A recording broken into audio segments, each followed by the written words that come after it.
let's get to our panel now. Joining us, as I said, is founder of Pead PR, Deborah Pead. Good morning. Morena. And also joining us is Newmarket Business Association's Mark Knoff-Thomas. Good morning to you. Kia ora. Good to have you here.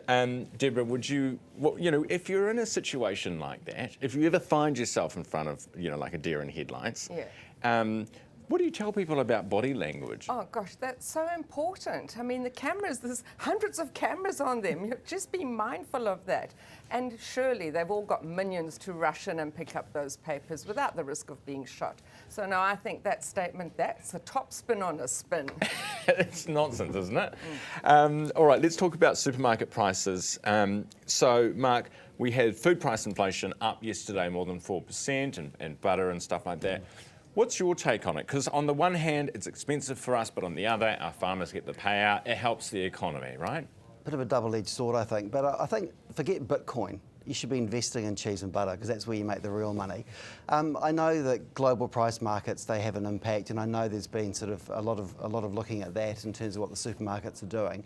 But I've often wondered how global we really are, because is the playing field really that level in New Zealand in terms of what we're getting at the supermarket in terms of butter? So go overseas into Europe, the UK or France or anywhere else, and there's like a plethora of butter from all over the world. We don't see that here.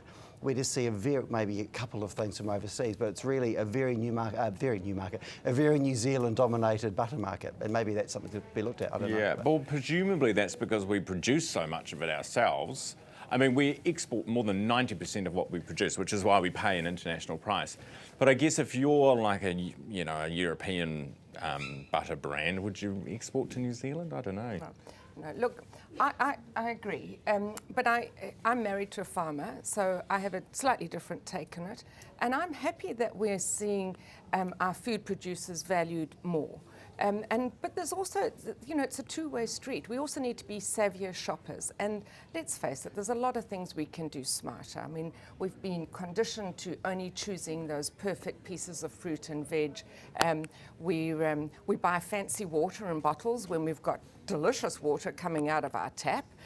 So, we can be savvier shoppers as well. So let's not beat up the producer on this. And it's good that the farmer is getting a bit more slice of the coin. Yeah. You thank God for farmers, really. They save New Zealand's bacon, no pun intended, time and time again. Yeah, they're carrying us through it. Funny you mentioned things that we should be doing without, that we've kind of become accustomed to. Remember soap? And now we have body wash, and we have all these different things. And I was talking to my partner about this the other day, just saying, can we just get some soap?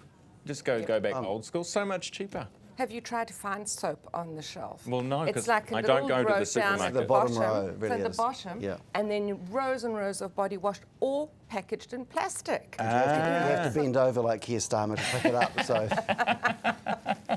which no one, as Deborah will advise. Not a good look. Maybe you can do it in the supermarket. That's okay. You can bend over for the soap, but not for Trump's papers. Right, we're going to talk about a whole bunch of other stuff, including Sydney Sweeney selling her bathwater or something weird like that. Anyway, our panel returns in just a few moments, just gone 25 minutes after 8.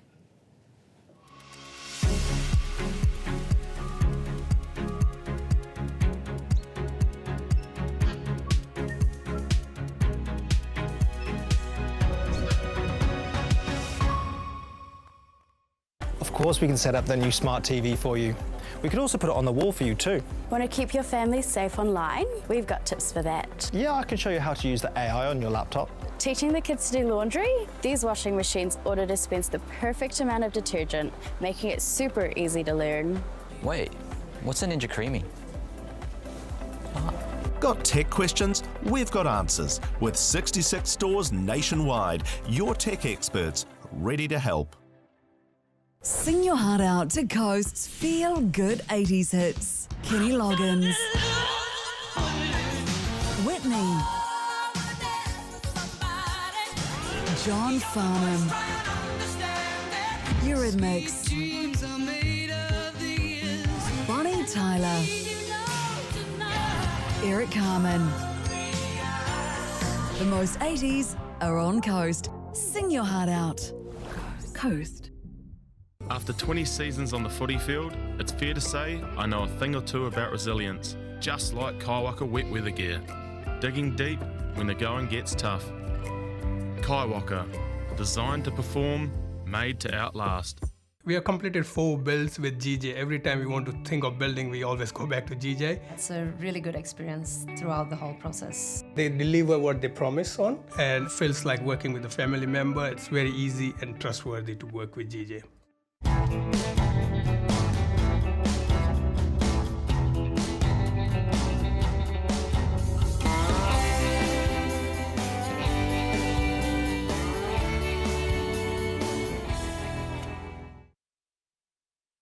Welcome back. You're watching Herald Now, 27 after 8 o'clock. We're back with our panel right now. We have founder of Pead PR, Deborah Pead, and the Chief Executive, Newmarket Business Association, Mark Knoff-Thomas, both soap buyers, we learnt this morning, which is interesting. Now, bowel cancer. We had Di Hemwood on the show earlier. A lot of men, obviously in particular, Mark, a lot of men aren't getting checked if they have signs or fatigue, or maybe they think they're too young. Di's advice this morning was basically go and get yourself checked out. 100%. I had one my colonoscopy a few years ago myself, and actually they're really, really easy and something you should just get into. I actually have a very dodgy Nicola Willis story about that, but an event I was at when I just had one done actually, but I won't go into that right now. But I think men, just do it. Just don't be stoic. Get over it, and do it, because it's so important and so easy to do. Nicola Willis didn't perform. No, it wasn't Nicola Willis doing it, no, Yeah. trust me. All But right. yeah, my team will be laughing at this because it was a funny moment. At my life. If I can just add to that, we have an 08, the Cancer Society has amazing resources and an 0800 number, and no one should suffer cancer alone. And so if anyone is suffering cancer, call that 0800 number, the Cancer Society. You'll be amazed at the support and the value that they deliver. I've often wondered why it's probably very expensive, but if there weren't mass sort of testing of people of all kinds of things, including having a mandatory MRI when you're 45, 55 and 65, just to sort of keep on top of some of these things so we can put in preventative measures as opposed to what we do now, which is actually trying to fix something which is already so far down the track in terms of medical conditions. But it comes down to money, I guess. We're finishing this morning on Sydney Sweeney, who, if you don't know, is a famous actress, Hollywood actress. She's selling, because it's so popular, her own bathwater. Deborah, can you help me make sense of why? I can understand that there's some like weird people out there who might want to buy Sydney Sweeney's bathwater, but why she's selling it? Yeah, look, I mean, this sounds absolutely absurd.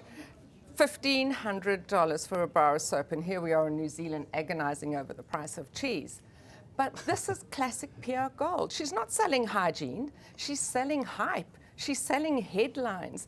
And this is just what PR people do. We create these outrageous situations that market themselves. They become bigger than any ad spend. And she's done exactly that. She's tapped into the sentiment of limited editions, outrageous headlines, and outrageous concept. Good on her. She's not the first one to do it, though. Gwyneth Paltrow did it with the soap that smells like her vajayjay. So not the first. But certainly, this is what branding is like in the influencer economy. Okay, so tell me, because this is a new show, and we obviously want to get the branding out there, get the word out there. What should I be selling? Oh, Ryan, we should have a workshop and come up with something totally outrageous. But you've got lots to sell. I mean, Sell your hair. your hair, a sunny bill, and your face, Yeah, and your skills. What about an old bar of soap? There you go. I just think the concept of rubbing somebody else's DNA over yourself in the shower is a bit gross. Disgusting. Yeah. Well, it depends who that person is. Is she selling something, though, other than this? Is this part of a wider, is she then going to put out a shampoo line or something? Look, this is Made just from genius what? marketing. Who knows Okay. if there's any extension to this. But it's got headlines, and here we are talking about it down in New Zealand. So